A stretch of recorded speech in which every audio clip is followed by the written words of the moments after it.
Justin, Ali, Hasnain, salam alaikum to you all. Justin, thanks so much for joining us. Really appreciate you coming onto our podcast. We've been in contact for a few years now, but it's the first time we're going to sit down and have a face-to-face conversation, albeit over Zoom. It's really wonderful to finally meet you and speak to you. I feel like we've got a lot of things in common, but we just haven't reached that point yet. So I hope that one day we will, because it's definitely long overdue. Inshallah. I wanted to start off, so today's topic is about finding spirituality in filmmaking, and I want to obviously go through your story as well. Before I do, I'm going to ask you each a question, which is, what is your favorite film right now and why? So I want you to tell me why it's your favorite film. Hasnain, you go first. Damn, like films that came out recently, or no, any as in like what's a film you're attached to? Right? Okay, not favorite film. What's a film that you're attached to right now and why? Catch Me If You Can. And why? Because Leonardo DiCaprio is phenomenal, and he shows how to play different characters because he plays multiple characters. And for somebody who is an actor, you can learn a lot from that film. Take a lot away from that film. So basically, for you, it's like watching someone else be experts at their craft and take it on board. Yeah, it's basically like a scene study class for me every time I watch that film. Cool. Justin, what about you? Just saw an amazing documentary from Alex Gibney. It's called Totally Under Control. And it's how the Trump administration has literally put the United States as the epicenter of the coronavirus. Wow. By essentially not doing anything. And then when they do something, they do it the wrong way, or they go backwards. And it's amazing. You know, they like invented a very special camera rig that they could deliver to their some of the interview subjects. And so it was a rig that they just tell, you know, they set everything up, and then it's remotely controlled, and they deliver it to the interview subject. The interview subject sets it up, and then they coach the other person. Okay, like, get by the window and go to the left and go to the right. And then they can actually see the filmmakers' faces on another screen. Wow. So they invented a whole setup very cleverly to make this incredibly like well shot, like. That's incredible because I've seen a few things that have been really well filmed during lockdown. I always wondered how it's come about. So they've actually built a setup to help them deal with this. Have you like dabbled with the setup yourself, or is it just something you've seen? I did a campaign for like a freelance, video campain. Woo! That's kind of the wind of Los Angeles. Just California wind. So the essentially what I had people do was to set up their iPhone and have me on Zoom on a laptop separately. So first we would do like a FaceTime on their phone, and once I was okay with the framing, we would do an audio record test. They'd send me that and make sure the frame was all right, and then I would have them coach them to put their laptop next so their eye line was correct. I mean, honestly, to do that for people who don't understand the process, it took like 35, 40 minutes, which was a total hassle. But it's necessary, right? When you're filming something nowadays, people are, we're under a lot of pressure, and sets right now, there's so many protocols that you have to follow. You have to have a very small crew. And typically they're doing shoots outside, which then has its own challenges, lighting wise, audio wise. Wow. So yeah, like shooting in a big city in LA, like shooting anything outside is terrible because you're going to hear cars somewhere. Wow. You're making me feel so bad, because whenever I get a project now, I'm just like, the only way we can do it is Zoom and press record. That's the only solution, because I guess I'm just so lazy compared to you. So I hope my clients don't see this podcast. Ali, what's a film that you're loving right now? You know, I usually just watch a film once, and I don't usually go back and watch it again. But the last couple of days, I've been watching Batman and Dark Knight Rises and Dark Knight. Oh, okay, nice.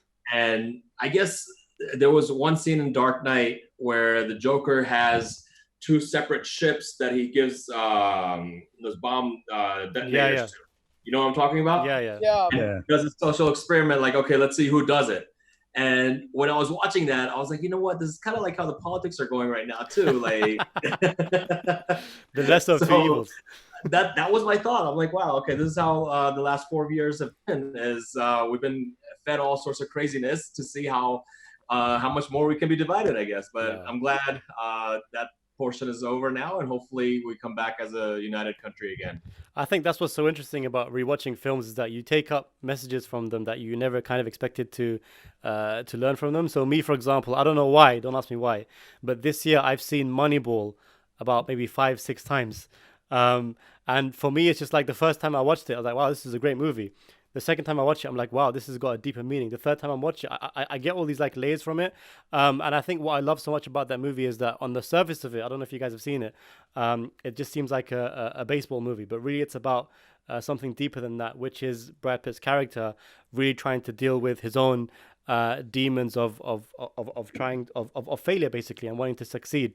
So if you guys haven't seen that, I really highly recommend you watch it. But I think the reason I wanted to speak about what kind of films we're into now is because I feel like it's a testament to how films can impact us dependent on when and where we're watching them and what we're looking for. So me, for example, when I watch Catch Me If You Can, I'm not thinking about, oh, how is DiCaprio acting and, what can I learn from that? But Hasnain will be watching the same film, seeing it from a different lens. Yeah. And I think ultimately that is the power of filmmaking and the power of telling those stories, but in that it's art that is kind of translated by whoever's watching it based on their standing in life at the time. So, watching The Dark Knight now, you'll get something completely different from it than watching The Dark Knight when it came out, for example, or watching it in 10 years, which I think is the beauty of art. Justin, I wanted to get into, your story. You are a filmmaker, it's your craft. How did you get into filmmaking? What drew you into filmmaking, and what's your story? How did you, when did you first pick up a camera, and how did that lead you to where you are today? My dad was always a very, active documentarian of family events, and, we were privileged enough to, be able to always have, a camcorder in the house. A lot of people don't have access to the equipment until much later in life. So, just messing around with my dad's camcorder, in middle school, we had these drama courses that we had, and rather than I was not a big fan of doing things on stage, because I was familiar with using a camera and the way things could be changed and manipulated through editing and through cinematography. I preferred, rather than doing like a stage play, I preferred actually making videos. So early on, I was making videos for the drama class with my team, and just like editing in camera, very rudimentary storytelling, but as I was able to get more access to the technology, I was just more and more drawn to it. And really around the time of me starting, I'm also a break dancer, so I started breaking in like 1998, 1999, and part of that process, especially back then, was really all about going to different events and filming the events, and then rewatching the footage, and then practicing with your friends and rewatching that, so you could see, okay, well, these are the mistakes I'm making. Mm-hmm. These are the, this, I was working on this is new, that worked well, this worked not so well. So then, learning how to edit with that, I learned, how to use a very rudimentary, like early version of Avid, like a non-linear editing software in, I think I was probably a freshman in high school, at school. And I learned that our school actually had a media arts class. So in that computer lab where they have that software, the teacher came and spoke to me. He said, you're editing here, you should think about taking this class. And then from then on, it was just like, all right, at this point, I'm just fully in on this. And started making short documentaries in high school. And the rest was there. I wanted to study at university and tell stories, with pictures and sound. I think it's just so fascinating how like our upbringing and the experiences we have when we're young really impact our careers going forward. So I know for me, for example, I grew up watching films, and we never actually had a TV at home. So whenever I'd watch a film, it'd be at my grandparents' house or my uncle's house, and then therefore for me it was something I appreciated so much more. It's more of dare I use the word, sacred experience for me. It wasn't just like at home. It's so accessible. You can switch the TV on and you're fine. It was something I really appreciated, and I knew that whatever I was watching is something I wanted to do in some form, right? So, and even when I went to school and I did media studies, the school at the time basically invested in like brand new Macs and equipment and Final Cut Pro. So like we were learning how to edit videos and how to film videos, and those skills that we learned basically really helped me when I went to work. I think it's just so interesting how those little lessons kind of impact you and help you strive forward. Hasnain, I want to hear about your story, sitting there giggling away. I want to hear about your story because you're also a filmmaker. So Justin's not alone here. You're an actor as well, but you're also a filmmaker. How did you, what in your childhood kind of led you and pushed you toward filmmaking? So I'm not as big and famous as he is, but I'll talk to you from a small boy's perspective. So basically what led me into filmmaking was a little bit different. So growing up, I know at least through high school, most of my films I watched at school because at home we didn't have access to TV. So going to school and that's kind of where, I saw a lot of these like PG-13 films. And I was, it was really cool. And then as I got older, as a kid, you always like, make up nicknames, and you always try to be somebody that you're not, and you always try to act differently. And then one thing led to another. And then when I hit college, obviously I got into Pace University for the dramatics program. But you know how parents are. Wait, so you got in, but you didn't go? I got in. I didn't go for that program. And instead minored in drama and majored in finance. Okay. Because I figured let me do something that makes me money so I can basically do my own thing when it comes to film, right? It does make sense. Yeah. So like a lot of my fellow peers here in New York City, who are for example BFAs and entertainment industry, they always have like a marketing degree background or like they dual major in something different, because in New York, it's kind of tough to just be a full-fledged actor, especially with Broadway being closed because of COVID and no filming is currently taking place. So public speaking class in college kind of led me one way. I was very convincing when I spoke. Then then after college, basically, I met my acting coach, Blair Baker, here in New York City. And I've been with her since, and she was just like, we can work on this. We can go a long way. So I've been with her, I want to say 9 years now. And the first couple of years, it was just me auditioning, headshot, resume, audition, headshot, resume, audition, book a role, supporting lead, under 5, whatever it is, go in. And then eventually when I started learning like more of like the gaffer's role, the grips role, the DP's role, like what they do, I kind of set out and kind of formulated my own team. Mm-hmm. And then from there, that's kind of where like, all right, let me take a step back from acting. I'm still going to act in my own films, but let me make my own films. Yeah. So that's kind of the journey to where I am today. And obviously, I focus more on the short film, short film, indie route, like just try to get into festivals locally and kind of build a name till I can do something bigger. A lot of failures on the way. I mean, I wrote a feature film, which didn't go as well, but with failure, you kind of learn what's needed, what's not needed. But that's kind of my whole journey through filmmaking. I feel like, I have a lot of envy for you, Hasnain. You won't hear me say this off the podcast, so enjoy it while it's here. But I have a lot of envy for you because I feel like everything you make, you enjoy. Like whenever I see you posting your films on Instagram, I can tell immediately Hasnain has enjoyed making this. So what kind of like is your intention going into to making these short films? Is it like I want to make something that goes far, or is it more like I'm just making it because I enjoy making it and I want to make something that I'm proud of? Yeah, so it's the latter. It's a more, I am writing a film that means something to me, that is of interest to me, and I'm going to write a story that I like. Because that's the whole point of why I branched out and decided to make my own films. It's because I wanted to do something that I thought was pretty cool and pretty fascinating, and putting like a Pakistani American Muslim as the lead role of a film that you would never see before. Like, for example, when our first ever podcast or our second ever podcast, I said, why can't we have a brown 007 and call him just a 008, right? That's what I set out to do. Yeah. So that's kind of why.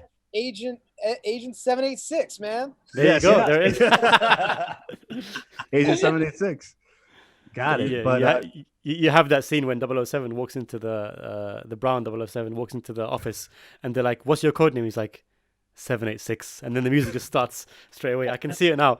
But the real question is, Hasnain, why haven't you cast Ali in any of your films? Given that he's an actor and he's your best friend. The self tapes didn't come back really well. You know, his resume isn't very impressive. You know, very difficult to work with. There's a lot of reasons. Justin, you reside in Los Angeles, which, you know, to anyone who lives on the outside and has some sort of affection for film, knows that it's the heart of the film industry.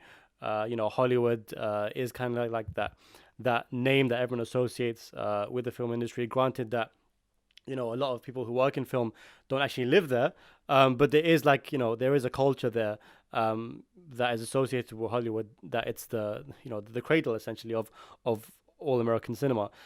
So given that you live in LA, what has your relationship been like with Hollywood? How close have you gotten? Have you worked on any major films? And, you know, and just give me a bit of background there. Yeah, so I got my start in Los Angeles. I went to school in University of Arizona. I grew up, most of my life was in Arizona.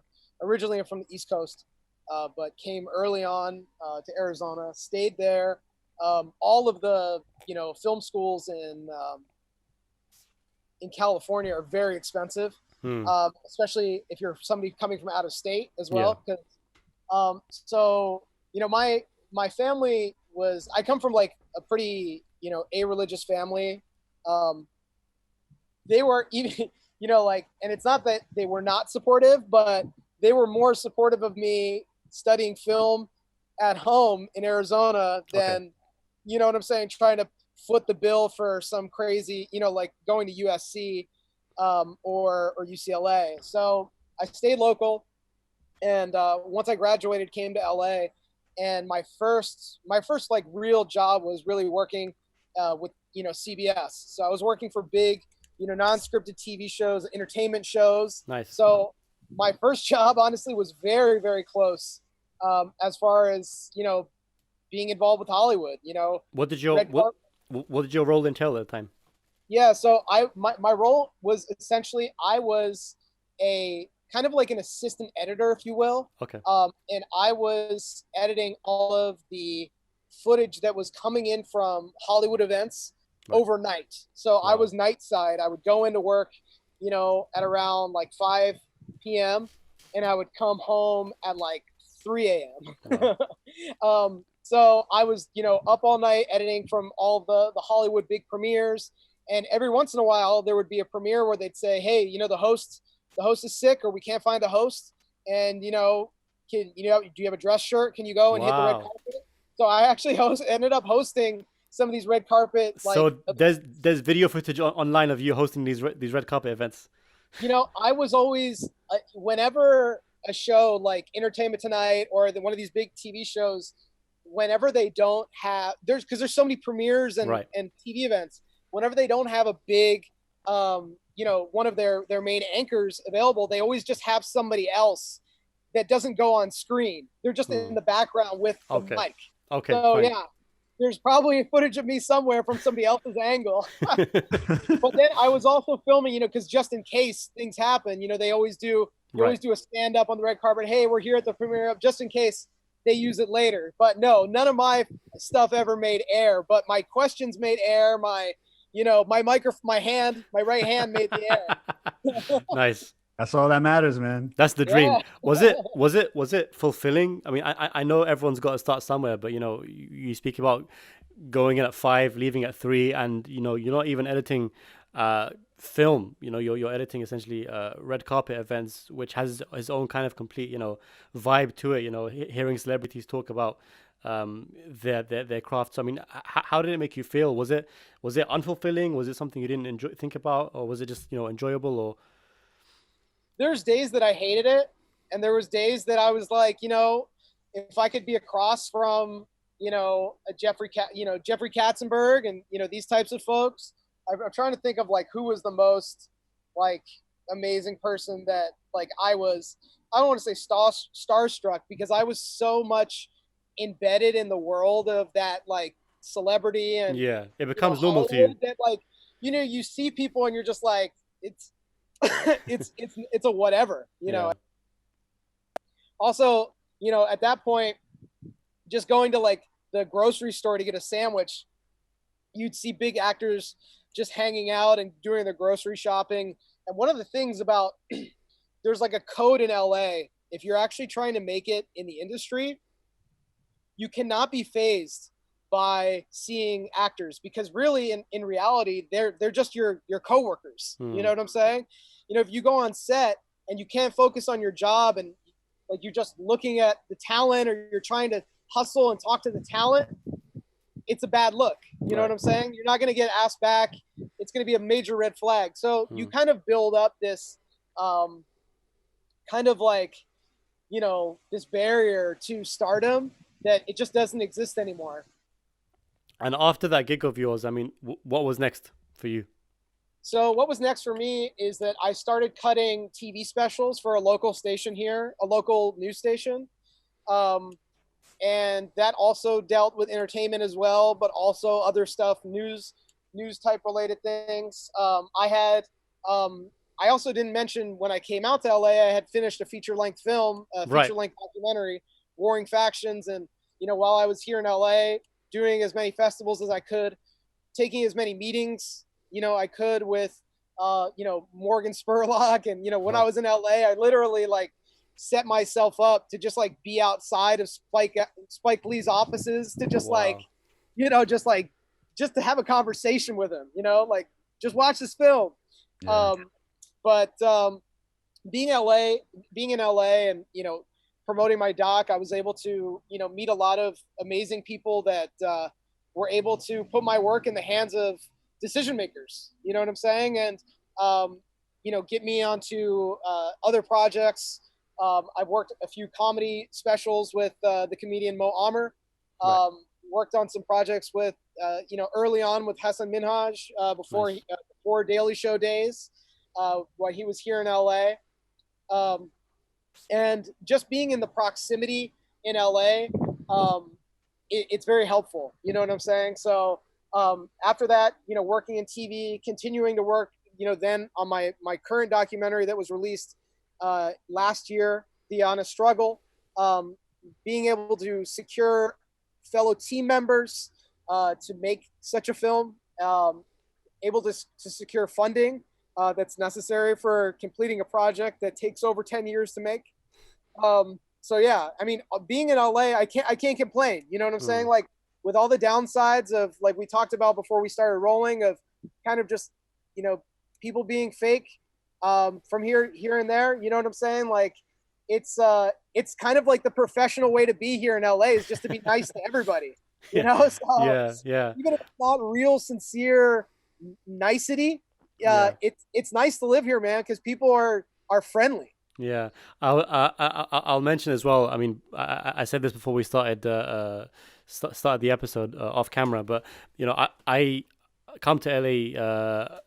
I've been there probably maybe 6-7 times, and I always enjoy how friendly people are. But the first time you're there, it's very jarring because obviously here in London, no one speaks to anyone. Everyone's just like to themselves. You go in the subway system, everyone's dead quiet. You don't ask someone how their day is. It's not something you do.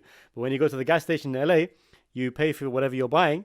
The guy looks at you, asks you how your day is, and you just don't know how to respond. You got like the wires in your head become loose because you don't know why are you asking me how you are? What do you want from me? So it is really refreshing to be somewhere where people are nice for sure. Listen, we're nice out here too, man. The thing is, I don't disagree with you. People in New York are nice as well, by the way.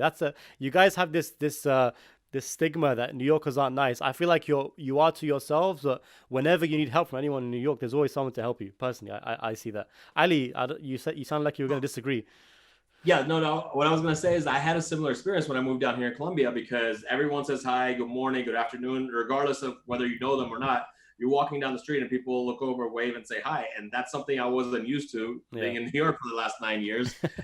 And I was like, are they gonna go rob me? What are they trying to do? Like, no, I mean, I think even in New York, I remember once I was standing outside Starbucks and I was on the phone, and then someone from inside came and said, "Hey, are you okay?" I was like, "Yeah, I'm fine." They're like, "You look really sad."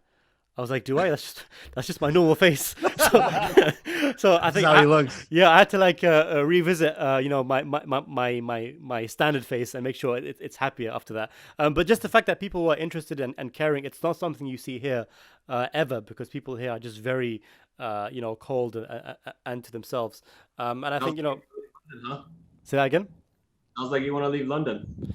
I mean, to be fair, I am on the outskirts of London, and people are nicer here. But yeah, there is a bit of that sentiment there somewhere. But we'll see where life leads us. Justin, you mentioned that you created a really wonderful network, and I can't disagree with you on that, because I feel like I see your name everywhere. I see mutual follows between us all the time. Whenever I discover someone, some sort of talent, I see your name associated with them somewhere. So you've built a really wonderful network, and given your character and I'm sure your skill set, I'm not surprised at all.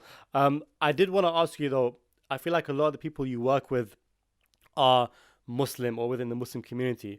Would you say that Hollywood is something that's out of reach for Muslim filmmakers? And we don't need to talk about how much Islamophobia there is. I wouldn't say in the industry, but in films themselves, and how much lack of Muslim representation there is, with lack of Muslim directors, lack of Muslim actors, lack of Muslim editors, and lack of Muslims generally working in the industry. Scrolling through the credits list of any film, you struggle to find a Muslim name sometimes. I feel like that's changing slowly, but just on a general, generally based on your experience, would you say that Hollywood is out of reach for Muslim filmmakers? I wouldn't say that it's out of reach. I would say, any industry that this industry is so powerful, it's so lucrative, and it's the best in the world. I mean, I don't want to say the best in the world, because that sounds like super American exceptionalist. I won't say that. I'll say that it's the most successful in the world. Okay. All right. American film and television it's like our number one export in America is right. Film and, is an entertainment. So everybody wants to be in it. Right. And it's just super saturated. Everybody from the most talented people that you'll ever meet to the dumbest people who are just trying to be opportunistic, and they think that they're going to fly over the moon tomorrow and win an Oscar the next day. They're all trying to get in the business. Right. So it takes time. And once these networks are built of successful people, they don't break the chain with people that are going to slow them down. Mm-hmm. Right. So what that means is that you have a tight knit group of people that they look to their periphery, very close periphery, for help when they need it. So it's natural that since Muslims have not been involved in Hollywood since its modern history, that we're having trouble getting to that next level. You know what I'm saying? Obviously, there's levels of racism and problematic Islamophobia that happens on a level that I think that it's kind of consistent with the average level of racism and Islamophobia in other industries. You know what I'm saying? So I don't think it's especially Islamophobic or racist in Hollywood. I won't say that. I think it's just the normal level of racism, but it's just so tight knit. You know what I'm saying? That it's sometimes it's hard to break through those old time, mm-hmm. good old boy networks of people to get in. And so now, as you see Muslims starting to kind of make large names for themselves, particularly, people like Rami Youssef, his show was so groundbreaking for Muslim Americans in TV, because if you look at who actually made that show, it was actually Muslim Americans that are behind as well. They're in the writing staff. You know, Rami himself. The second series has a lot of the second season. A lot of great Muslim minds went into making that show. Now, love that show or not like that show, a lot of us that are here in LA and in the industry understand that now a lot of our stories that have been sitting on the shelves or been sitting in our documents folder, now people are like, okay, like now he's breaking through. Like we can actually watch a show about a Muslim kid in New Jersey. You know what I'm saying? And how his life is and his challenges and his, you know, his dreams and his wishes.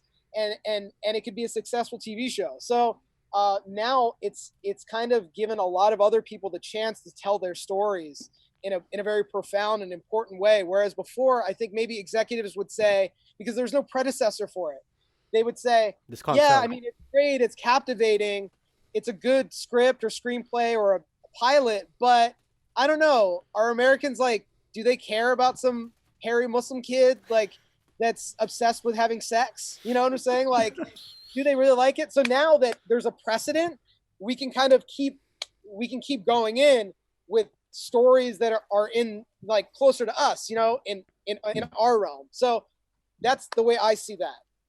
Do you think that Hollywood is a place where, let's use the word loosely, where a practicing Muslim can work? The reason I ask you that is because, you know, we know that Hollywood is a very, let's say, liberal industry, and that a lot of films and TV series have emphasize on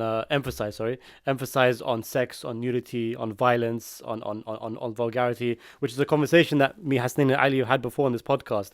And even Rami, I don't want to get into Rami itself because we discussed that quite a few times, but even Rami itself is like, you know, there is a large level of sex and nudity in that show, and regardless of, you know, what our own personal opinions are on it, one may argue that it's not, you know, it's not the right environment for someone a Muslim who let's say for a Muslim, one may argue that it's not the right environment for a Muslim who's practicing to work in. Would you disagree with that statement? Do you think I'm off the ball? Is it, and not about Rami specifically, but just generally with the industry, because it is a very liberal industry, right?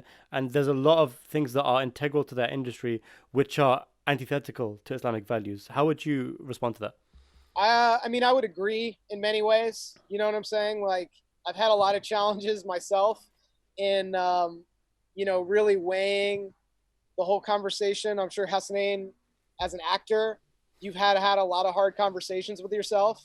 Yeah, I mean, it's really a reality because your storytelling, you know, you're creating images that people will consume, right, with their senses. Right. So there's a lot of responsibility that weighs on you.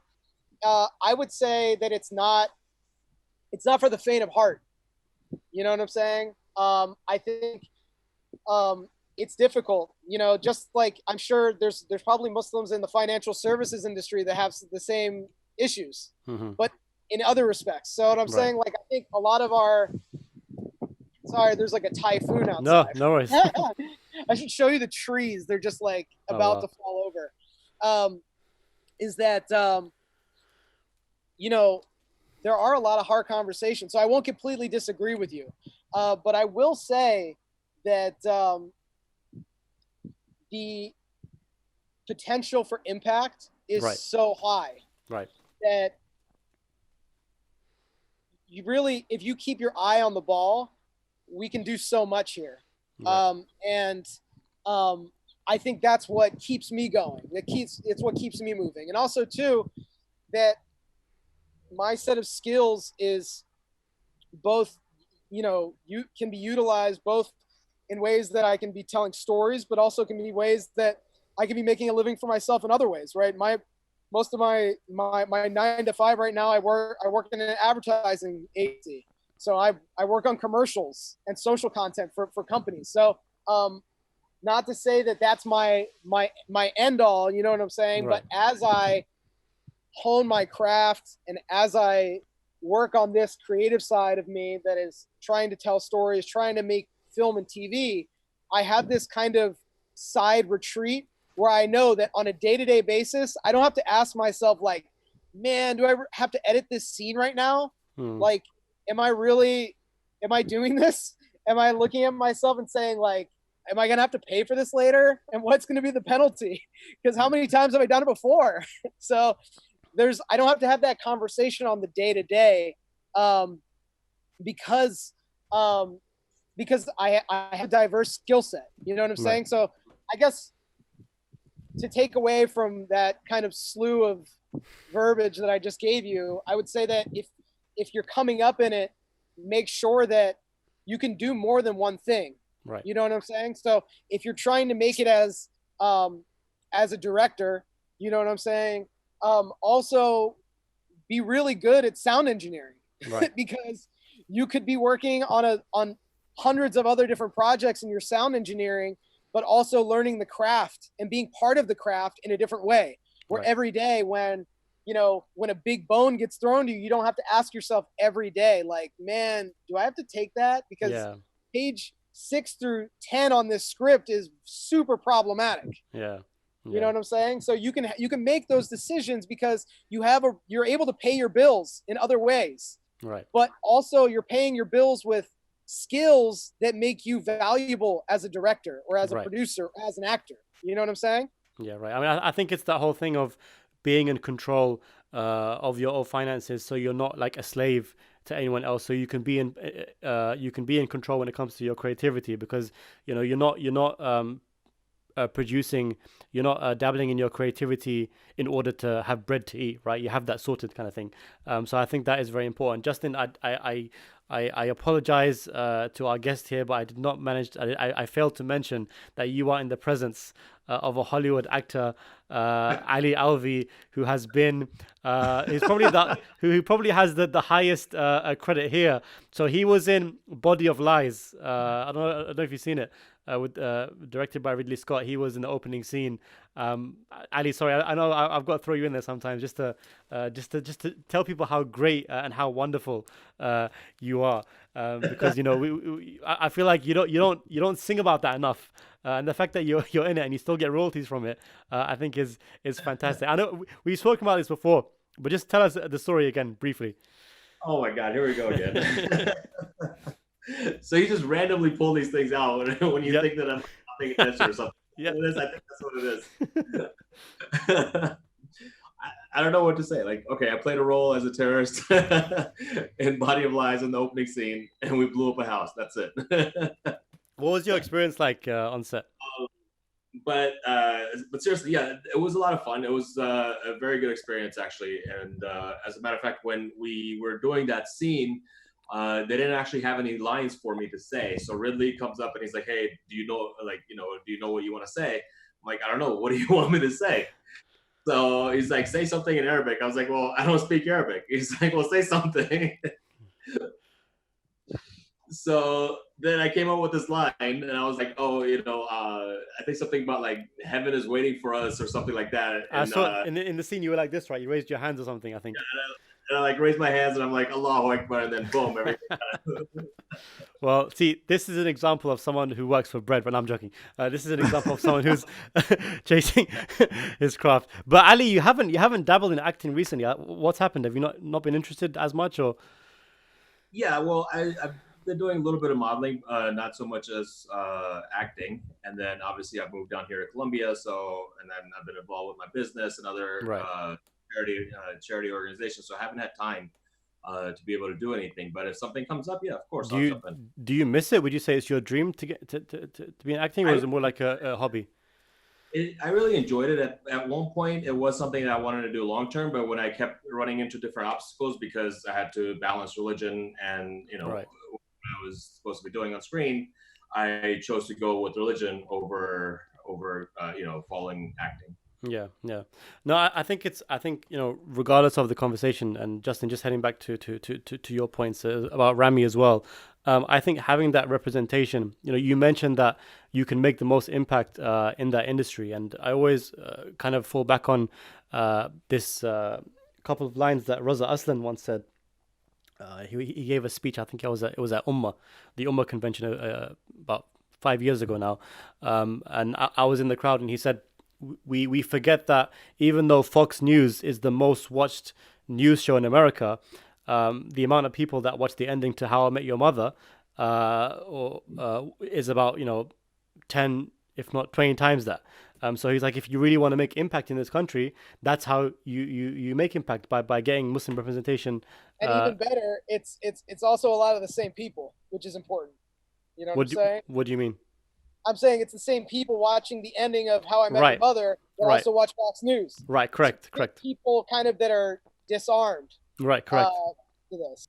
For sure, and I think like I remember even the first time, it sounds a bit sentimental, but the first time I saw Riz Ahmed, Riz Ahmed, I'm sure you guys are aware of him. He kind of blew up to stardom, and the first time I saw him in Star Wars, I remember seeing, just realizing he was in that movie. I was very taken aback, because that was a world that I just didn't believe that people who look like us could ever be in. Right, I never believed that British Pakistani or Pakistani immigrant or even a Muslim would ever be in a world like Star Wars, or in a world like Marvel. And just like seeing him there in that environment, like I wouldn't be exaggerating to say it made me feel more empowered, not to get into film, but just to try and strive further and work harder and push myself, believing that I can go further. Because if someone that when you grow up seeing all these films and you don't see anyone who looks like you in them, you believe yourself that you're not as important as the rest of the people, right? So I think that's how powerful representation is, and I really feel like it's a foothold that we really need to make sure we have, and it's definitely full of uneasy conversations, around what you can and can't do, and what the gray areas are, and what the red lines are. But I really feel like we need more people in there, and hopefully one day, when Hasnain finally wins his Oscar and stands up there on stage, he'll make sure that win is for all of us, the ones who fell behind and couldn't make it. I don't think you understand how selfish I can be. Trust me, I know how selfish you are. Don't worry.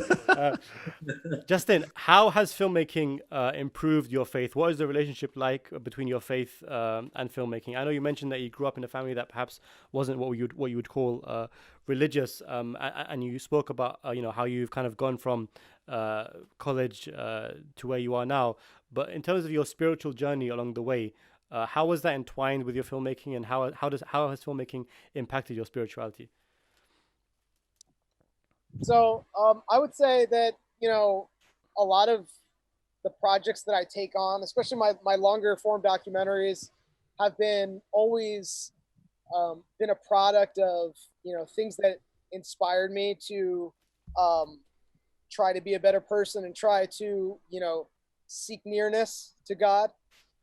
So being like, just the idea of choosing to make long form documentaries that take so long to complete, that's kind of, I would say that was like, that's the first step, right? It's always what brings me closer to Allah. So my first film was the idea of like Islah, right, that we have in the benefit there is, and the prophetic kind of history of reducing tensions between people. Right. So my first film, I go to Iran, discovering Iranian martial arts, and going as a b-boy to find breakers in Iran, and my film, The Honest Struggle, is the story of a man who redefined and turned his life around with Islam while in prison, and then his story of coming home,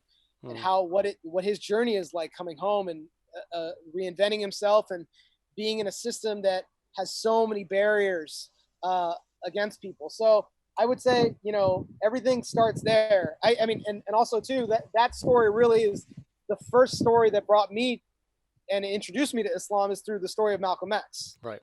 The story of redefinition and personal revolution and change in society. So I always generally, gauge my larger projects based on things that have brought me closer to Islam, and closer to my spiritual path. Wonderful. And just kind of like to conclude, to wrap up, what advice would you give to anyone who might be listening or watching, who wants to get into filmmaking and has no idea where to start, what to do? What advice would you give to them? Man, if you have no clue and you want to do it, I'd figure out first of all what you want to do. Yeah. I think really the first thing I would say is the first step is mentorship. I think, early on in high school, I was shooting independent films. I was on sets. I was on crews, working as a gaffer, working in the electric department, then working in the camera department, and then, working as an assistant director, learning all of those skills. So I would say the first thing to do is seek mentorship. Particularly like if you're, if you probably mostly have a Muslim audience, try to find another Muslim in the industry and talk to them for some time. And then if you can go to the next level and actually ask to be an intern, ask to volunteer and help them in what they do, you'll learn a lot in that way. You'll learn so much.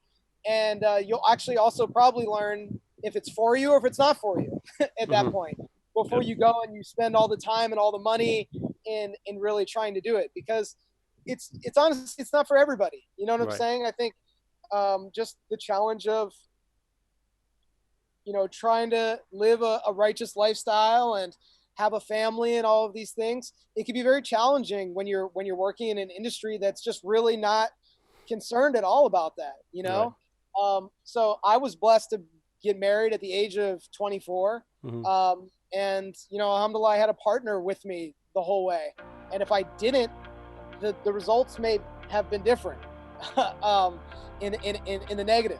So there's a lot of challenges. And I ask people, I would say, to seek that mentorship, because there's a lot of advice that I got from folks that really helped me, going through everything. Wonderful.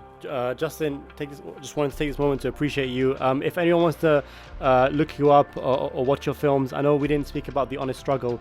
For those listening, whoever wants to watch it, you can find it on Amazon Prime. Would definitely recommend it. But just generally, if anyone wants to reach out to you, check out your content, where can they find you? I'm most active on Twitter. You can find me at Mashouf, Mashouf. I'm also on Instagram. I kind of hate social media now, especially after in the Trump years. Maybe I'll like it again, but reach out to me, hit me up. I love talking with young filmmakers about their craft, and we'll keep it moving. But check me out. I have a website, mashouf.tv, and you can check out some of the other work that I've done. Sounds wonderful. Justin, Thank you so much. We'll see you again soon. Take care. Assalamu alaikum. Take care.